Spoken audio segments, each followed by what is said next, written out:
Bismillah, kita akan membaca kisah sahabat Nabi Sallallahu Alaihi Wasallam. Yang pertama, kita akan membacakan Sa'id bin Zaid radhiyallahu anhu. Sa'id bin Zaid al-Adawi radhiyallahu anhu merupakan kelompok sahabat yang memeluk Islam pada masa-masa awal, sehingga ia termasuk dalam kelompok as-sabiqun al-awwalun.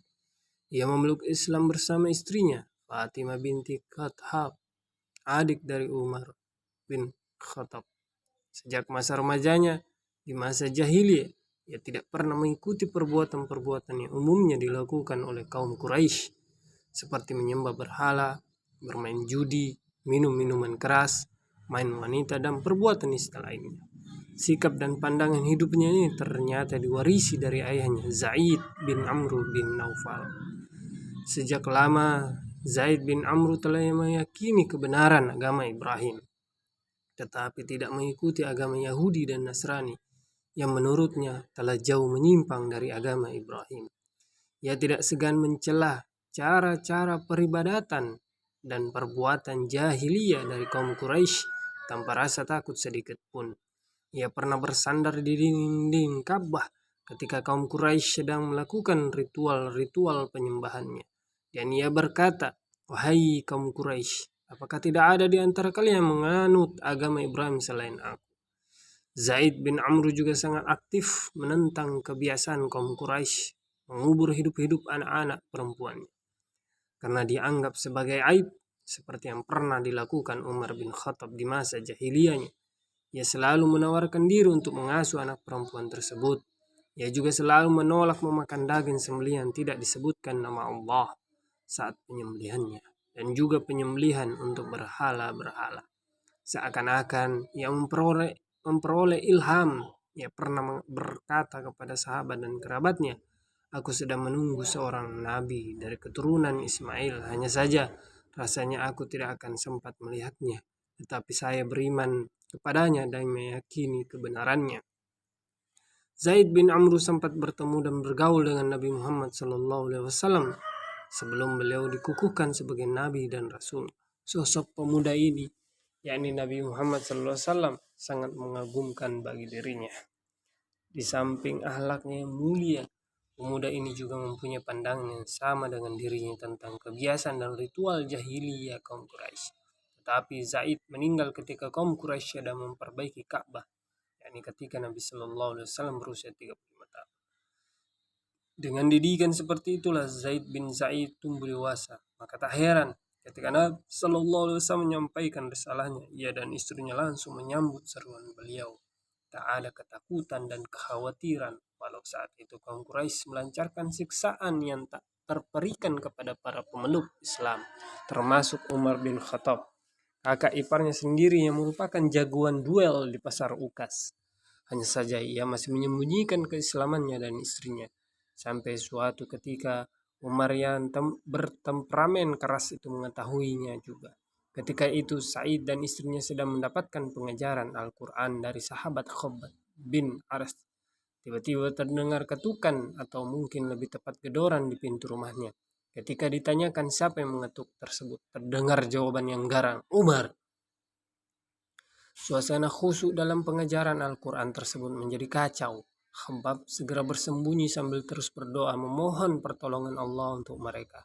Sa'id dan istri menuju pintu sambil menyembunyikan lembaran-lembaran mushaf di balik bajunya.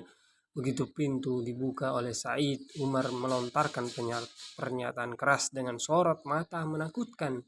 "Benarkah desas-desus yang kudengar bahwa kalian telah murtad dari ajaran Yahudi?"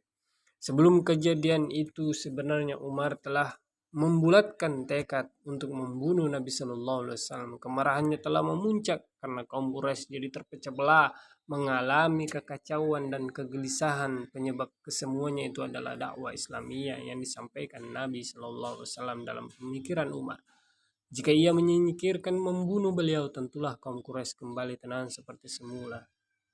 Tapi di tengah perjalanan ia bertemu dengan Nuaim bin Abdullah yang memberitahukan kalau adiknya Fatimah dan suaminya telah memeluk Islam. Nuaim menyarankan agar ia mengurus kerabatnya sendiri saja sebelum mencampuri urusan orang lain. Karena itu, tak heran jika kemarahan Umar itu tertumpah kepada keluarga adiknya ini. Sebenarnya Said melihat bahaya yang tampak dari sorot mata Umar, tetapi keimanan yang telah merasuk seolah memberikan tambahan kekuatan yang terkira.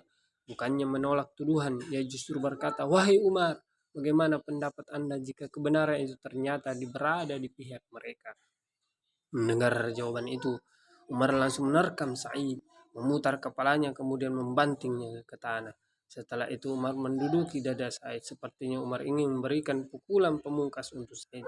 Seperti kalau ia mengakhiri perlawanan musuhnya ketika sedang berduel di pasar Ukas.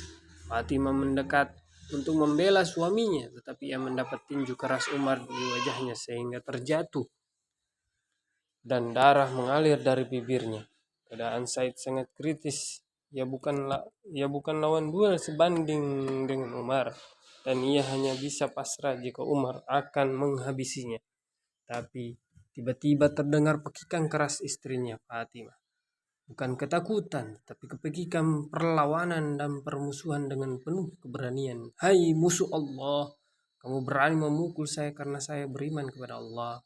Hai Umar, perbuatlah yang kamu suka. Karena saya akan tetap bersaksi bahwa tiada Tuhan melainkan Allah dan Muhammad adalah Rasulullah." Umar tersentak bagai disengat listrik. Pekikan itu seakan menembus ulu hatinya.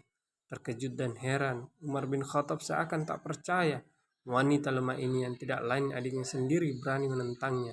Tetapi justru dari keheranan dan ketidakpercayaannya, amarahnya menjadi reda, kemudian menjadi titik balik yang memperoleh hidayah dan akhirnya memeluk Islam. Sebagaimana sahabat-sahabat yang memeluk Islam pada masa awal, Said bin Zaid merupakan sosok yang banyak menghabiskan waktunya untuk beribadah. Seorang yang alim, yang sangat zuhud, hampir tidak pernah tertinggal dalam berbagai pertempuran dalam menegakkan panji-panji keimanan. Ia tidak mengikuti perang Badar karena saat itu ditugaskan Nabi Shallallahu Alaihi Wasallam untuk tugas mata-mata ke Sam bersama Tolha bin Ubaidillah. Tetapi beliau menetapkannya sebagai ahlul Badar dan memberikan bagian ghanimah dari perang Badar, walau secara fisik tidak terjun dalam pertempuran tersebut. Ada 7 sahabat lainnya seperti Sa'id tidak mengikuti perang Badar, tetapi Nabi Shallallahu Alaihi Wasallam menetapkannya sebagai ahlul Badar. Said juga termasuk dalam kelompok 10 sahabat yang dijamin oleh Nabi Shallallahu Alaihi Wasallam akan masuk surga dalam masa hidupnya. 9 sahabat lainnya adalah 4 sahabat Khulafaur Rasyidin, Abdurrahman ibnu Auf, Said bin Abi Waqqas, Zubair bin Awam, Talha bin Ubaidillah, dan Abu Ubaidah bin Jarrah radhiyallahu anhum. Said sempat mengalami masa kejayaan Islam di mana wilayah makin meluas dan makin banyak lowongan jabatan. Sesungguhnya lah ia pantas memangku salah satu dari jabatan-jabatan tersebut, tetapi ia memilih untuk menghindarinya. Bahkan dalam banyak pertempuran yang diterjuninya, ia lebih memilih menjadi prajurit biasa dalam suatu pasukan besar yang dipimpin oleh Sa'ad bin Abi Waqqas. Setelah menaklukkan Damaskus, saat menetapkan dirinya sebagai wali negeri gubernur di sana. Tetapi Said bin Zaid meminta dengan sangat kepada komandannya itu untuk memilih orang lain memegang jabatan tersebut dan mengizinkannya untuk menjadi prajurit biasa di bawah kepemimpinannya. Ia ingin terus berjuang menegakkan kalimat Allah yang panji-panji kebenaran dan suatu keadaan yang tidak bisa dilakukannya jika ia memegang jabatan wali negeri. Seperti halnya jabatan yang dihindarinya, begitu juga dengan harta dan kemewahan dunia. Tapi sejak masa Khalifah Umar, harta kekayaan datang melimpah ruah, memenuhi Baitul Mal pembendaharaan Islam. Sehingga mau tidak mau sahabat-sahabat masa awal seperti Sa'id bin Zaid akan memperoleh bagian juga. Bahkan Khalifah Umar memberikan jatah bagian lebih banyak daripada bagian sahabat yang memeluk Islam belakangan. Yaitu setelah terjadi Fathul Makkah. Namun setiap kali yang memperoleh bagian harta atau uang sekedar saja yang menyedekahkannya lagi kecuali sekedarnya saja. Namun dengan cara hidupnya yang zuhud itu, masih juga ada orang yang memfitnah dirinya bersikap duniawiyah. Peristiwa itu terjadi pada masa pemerintahan Muawiyah ketika ia telah menghabiskan sisa hidupnya hanya untuk beribadah di Madinah.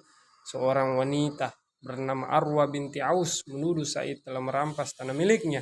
Pada mulanya Said tidak mau terlalu peduli atau melayani tuduhan tersebut. Ia hanya membantah sekedarnya dan menasihati wanita itu untuk tidak membuat kedustaan. Tetapi wanita itu tetap saja dengan tuduhannya. Bahkan ia melaporkan kepada gubernur Madinah. Marwan bin Hakam, gubernur Madinah yang masih paman dari Muawiyah. Atas laporan Arwa bin Aus itu memanggil Said untuk mempertanggungjawabkan tindakannya. Setelah menghadap Said membantah tuduhan itu, ia berkata, apakah mungkin aku menzolimi wanita ini, yakni merampas tanahnya, sedangkan aku mendengar sendiri Rasulullah Sallallahu Alaihi Wasallam bersabda, barang siapa yang menzolimi seseorang dengan sejengkal tanah, maka Allah akan melilitnya dengan 7 lingkaran bumi pada hari kiamat kelak. Said memang meriwayatkan beberapa hadis Nabi Sallallahu Alaihi Wasallam, termasuk hadis yang dijadikan hujahnya itu. Ada hadis senada lainnya yang juga diriwayatkan, yakni barang siapa yang berbuat zalim terhadap sejengkal tanah, maka akan dikalungkan kepadanya 7 lapis bumi, dan barang siapa yang terbunuh karena membela hartanya, maka ia mati syahid. Kemudian Said berbalik menghadap kiblat dan berdoa, ya Allah, apabila dia wanita itu sengaja membuat-buat kebohongan ini, janganlah engkau mematikan dirinya kecuali setelah ia menjadi buta, dan hendaklah engkau jadikan sumurnya sebagai kuburannya. Beberapa waktu kemudian, Arwa binti Aus menjadi buta, dan dalam keadaan seperti itu ia terjatuh ke dalam sumur miliknya sendiri dan mati di dalamnya. Sebenarnya saat itu Said berdoa tidak terlalu keras, tetapi beberapa orang sempat mendengarnya.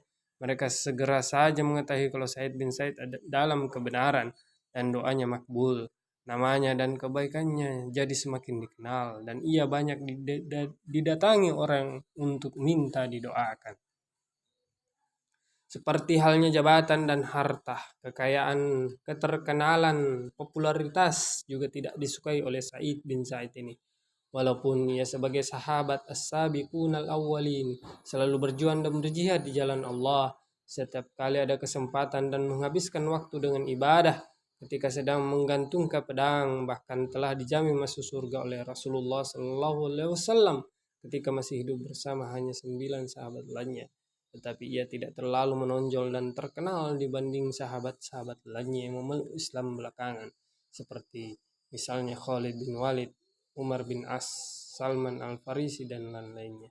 Hal ini terjadi karena ia memang lebih suka menyembunyikan diri, lebih asyik menyendiri dalam ibadah bersama Allah.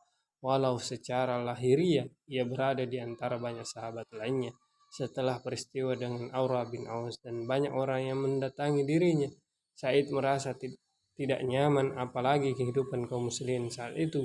Walau tinggal di Madinah, tetapi makin banyak saja yang mengagungkan kemewahan dunia. Jejak kehidupan Nabi Sallallahu Alaihi Wasallam dan para sahabatnya masa awal, baik dari kalangan muhajirin ataupun ansor, yang selalu sederhana dan surut terhadap dunia, sedikit demi sedikit mulai memudar.